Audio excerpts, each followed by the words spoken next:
ہمارے نمائندے زاہد مرزا کی رپورٹ کے مطابق تھانہ کسووال میں نئے تعینات ہونے والے ایس ایچ او زمان رشید کا ٹارگٹ جرائم پیشہ عناصر اور منشیات فروشوں کے خلاف بھرپور کارروائیاں جاری ہیں۔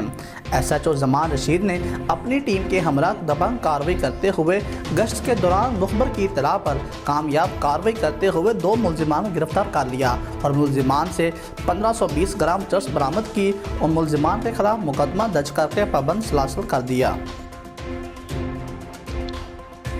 عید پر صارفین کو دکانداروں کی لوٹ مار سے بچانے کے لیے ضلعی انتظامیہ چنیوٹ متحرک۔ ضلع کے تمام پرائس کنٹرول مجسٹریٹ کو سخت کارروائی کرنے کا حکم دے دیا گیا۔ ٹماٹر، پیاز، ادرک، لہسن، سبز مرچ کی ڈیمانڈ کے مطابق سپلائی یقینی بنانے کا حکم۔